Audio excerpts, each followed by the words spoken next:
Hello and welcome to Inside Modular, the podcast of commercial modular construction, brought to you by the Modular Building Institute. Welcome everyone, my name is John McMullen. I'm the marketing director here at MBI. Today I'm joined by Cory Segall, co-founder of Strategic Habitats. Cory is here to talk about his company's efforts to combat the affordable housing crisis with container-based homes. Cory, welcome. Thank you. Glad to be here. Tell me about yourself, Cory. How did you find yourself in the modified container business, and how did Strategic Habitats come to be? So we started our business in 2002. And we still are a government contracting business. We've trained over 1 million troops since 2002 to present. Wow. And we have an 8-acre facility here that we do a lot of construction. And our facility is a manufacturing plant where we would build facilities for the military, do training for the military. And now we're expanding and looking to get more into the residential affordable housing sector here in San Diego and looking to do it throughout the country as we see that's a real big need that's going on in California as housing prices continue to go up, construction costs continue to go up. So we have a really good and strong affordable solution that we feel that can help on the affordable housing, the homeless side, and just a new solutions for developers that are looking to build and create multifamily projects, and we feel like we can help. So you mentioned you're in San Diego. What can you tell me about the housing situation in Southern California right now? So it just continues to go up. Costs are, just to be frank, are very high, and they continue to go up. Obviously, San Diego is a place that everyone wants to live with its great climate. There's a ton of great things to do here, whether it's the beach, whether it's playing golf, just being outside. There's just a lot of activities. You can go to the mountains. So a lot of folks like to move here, and with the rising costs, just we're always looking and wanting to do new things. We've kind of had a lot of city officials come and take a look at our facility and take a look at our products that we built, and they really like it. And we're actively working with developers and other folks, churches. We're real excited about it. So tell me about the products that Strategic Habitats is producing. You mentioned container-based houses. How is Strategic Habitats filling that gap for affordable housing? We're just trying to get involved. I mean, there's a definite need for a more cost-effective builds. With the rising costs of material and labor, developers are always looking for new ways to continue to build their projects at a timely manner that's fast, that still looks good, and can give a high product to their clients. So we see the need not only in the military, but also the growing concern in California for housing. We can build our units much faster than a new stick build, and they're probably less than half the expense. I think they did a study where in California it's 600 to 800,000 per door. Mm. We're substantially lower than that, and we can build our units anywhere between 8 to 10 weeks. So they're cost effective. They're much more time efficient, and the product is really nice too. So let's talk about the first step of building houses out of shipping containers. How do you source them, and what do you need? What do they need, I should say, before they can be modified into housing units? So we always get kind of a CAD drawing from our clients, and we create those. We have an in-house CAD drawer that kind of gives the specs on exactly what the client's looking for. We'll then get an approval from the client. We'll get a kind of a sign off of, yes, we like this. From there, we order the containers, and we have suppliers that we work with from Long Beach, Dana Point, all over California and throughout the nation that we get our supply from with containers. And once we have them on site, we have a strong crew of welders, carpenters, guys who are real tradesmen within that and are certified. And then they start, building to suit. Everything is to code, and we build to the highest standards of what's going on here in California. And we start building. That's kind of been our process. After that, we slowly then we'll bring it to the client, and there'll be prep work in between that on prepping the site before, whether it be foundation, whether it be certain things. What's great on these don't need a conventional foundation, so we can put these on the dirt, on the gravel, and just basically build them up like puzzle pieces. So That's been our process that the client can see, before, during, and after the process of what's going on. They can see us starting to put it together, and then we can create a finished product for them. So I know there must be a lot of design work that goes into these, and I know containers come in fixed sizes. Are you dealing with just one size of container? Are you dealing with multiple sizes? What's involved, from your point of view and from a client's point of view in taking these boxes and really turning them into homes? So, I mean, we usually work with, they're called high cubes, which are 9 foot 6. So it's a much taller configuration within our containers. Usually they're 8 feet tall, Mm-hmm. but we like a high cube that we work with, and usually we go with 8 by 40. Gives us the maximum amount of square footage. Usually developers have a certain amount of square footage that they want each unit to be, and then we basically have the 40s that sit next to each other. If we want it's smaller, we can actually have a 40 and a 20 put together, and then they can kind of work. The 20 can be the bedrooms or the bathroom. We can just kind of configure it however is needed. Most of the time, developers will have a certain square footage. They want a 1 bedroom or a 2 bedroom, and then we could just build it to suit. But that's usually how we've done it. Most of the time, we'll use an 8 foot by 40 foot container, but another foot 6 inches taller. So it doesn't feel as small. So, what's the development process like for container homes? Are there any additional hurdles that you guys have to go through to create these homes? Are there zoning issues, anything like that? Well, we work with like I said, with the developer hand in hand.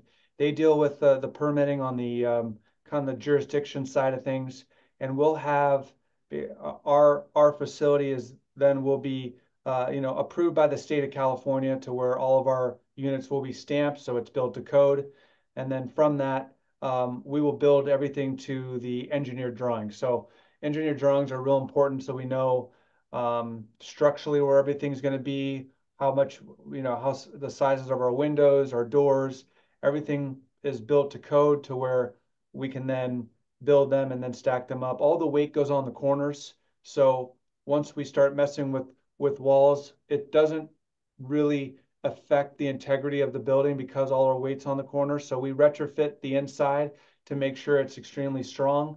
And these can go up to 9 stories high. We try to stay at 3 stories or below, because after that you have to bring in an elevator, and that just helps with not having to go through those types of permitting. But we work in tandem with the developer on the permitting side of things, and on our end we work with our engineer to make sure our engineered drawings are built to suit. So we have a nice consistent flow. Oh, you mentioned earlier that you had a building for military background. You were using containers for military purposes, training folks.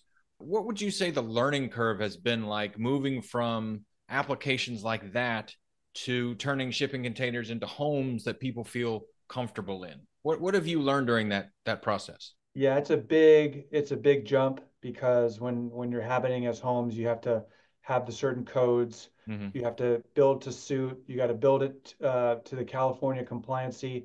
And in the military, you build it, you throw it on their land, and it's a training facility. There's no codes, there's no proper foundation, there's no insulation. All those things have to now be in on a residential habitat unit. So there's a big curve, but it's something that we're now pretty vested in and feel confident in. But there's definitely a big curve, because we can build something that is, a steel structure. We can slap it on the military, and then they use it for training. So it's strictly for a training purpose. And then the move over to residential, it's, making sure it's fire rated, making sure your sprinkler systems are in, and you have your insulation, and you have your windows a certain height for egress and egress in case of a fire, multiple exits. And so it's just having that, and then also working with the engineer so that it's structurally sound too. So it's definitely a curve, but one we're excited about.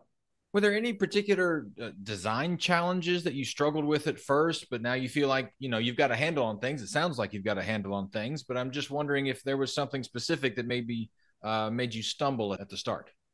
Well, I think getting proper square footage.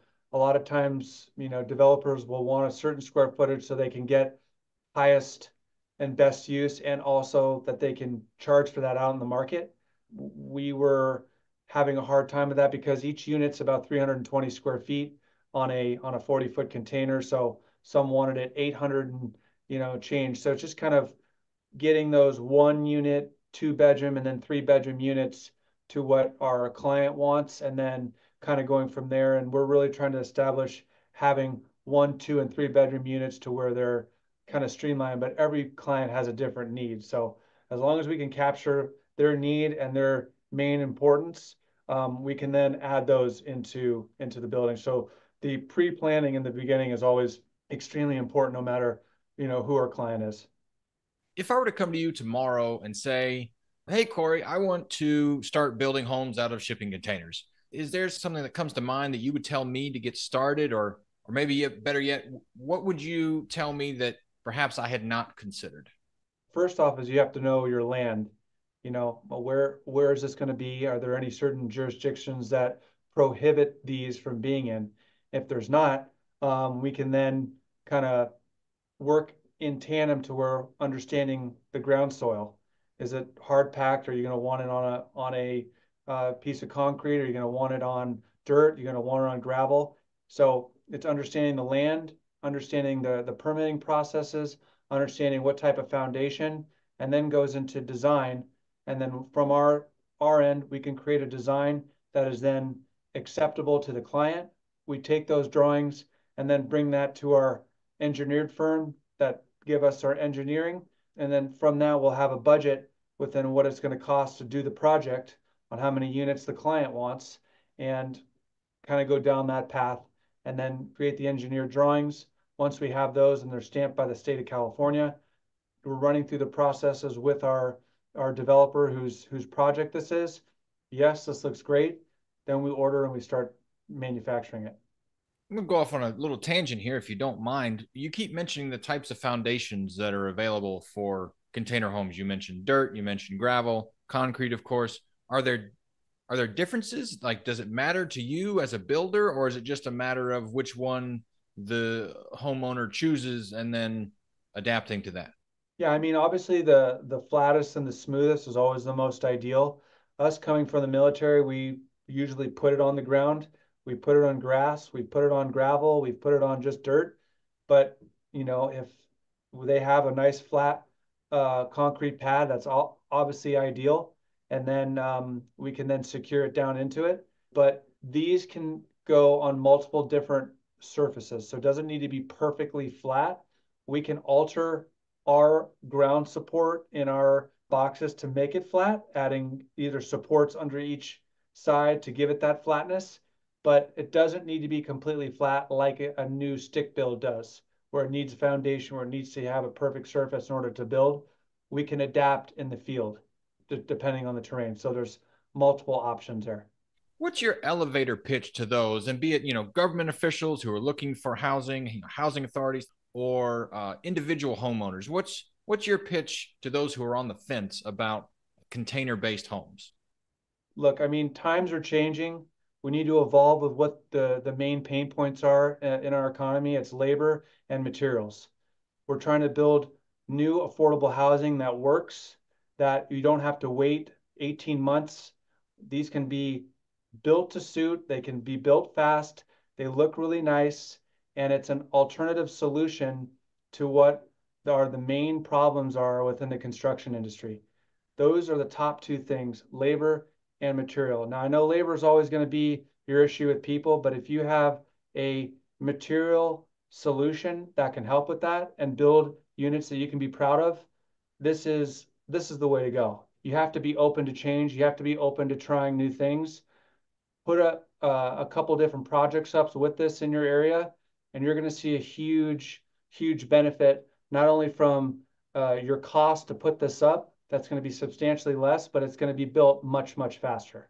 So you gotta get with the times and evolve to what's coming down the pipeline, and those two things are always increasing. So you can find new ways to increase housing and put these in areas that can help with not just the housing crisis, but could be the homeless crisis, could be sanitation within certain areas that'll help with littering or you give people a sense of purpose that they're in a nice home. There's many different reasons why having a more cost-effective living situation is going to be much more beneficial for our communities. Do you think containers are a long-term solution for housing? Is this something we're going to be doing for years and years and years to come, or is this just something we can take advantage of now as we consider, other long-term solutions? Well, I think this is a long-term solution because one, it's a steel structure. Steel's far more sound than wood. You don't have to deal with termites or water damages. I mean, there will be some wood that's inlaid to separate the bedrooms and bathrooms, but for the most part, having steel structure is a much stronger force than any wood structure. And the great things about these, if you want, you can move them. It's a permanent structure, but you can also throw this on a truck and get it out within, a week. So it's a great alternative to someone to where if they wanted to try this in a plot of land that they had, they can put up a structure. And if 5 years from now they change their mind and they needed something, they can actually move it out. They don't have to tear it down like you would a new build or concrete build or something that you need heavy machinery and then you got to clean up and then it's just a whole other mess. So it's it can be a permanent structure, it can be a movable structure, it can be not permanent. So there's a lot of really good alternatives that containers are great for that I know is a great alternative to what's going on. So I think it's a long term play. What's next for Strategic Habitats? I know you guys have been doing military work for a long time. You're now invested fully in the residential side of things, but what do the next 3 to 5 years look like for you guys? We want to, continue to grow, have more projects going on in California. We want to be, doing more projects, getting involved in the community. We just joined with you guys, so we want to kind of get our message out there and bring on more work and more projects, so people can see what we can do and give a real good solution. We want to just continue to grow and make this a real strong solution that people will start to use whether it be a smaller multifamily or bigger. I think this is a great solution that's going to stay for years to come. And I know anything new, there's going to have some, pain points, but I really think this will be a great solution for many years to come. And we're just excited to be involved with different building communities and the modular building community. And we're with building communities here in San Diego and just ready to do more projects. Well, Cory, it's been a pleasure. Thank you for your time today. If there's anything we can here at MBI can do for you, please let us know. Great. Thank you so much. Glad to be here. Thank you. My name is John McMullen, and this has been another episode of Inside Modular, the podcast of commercial modular construction. Until next time.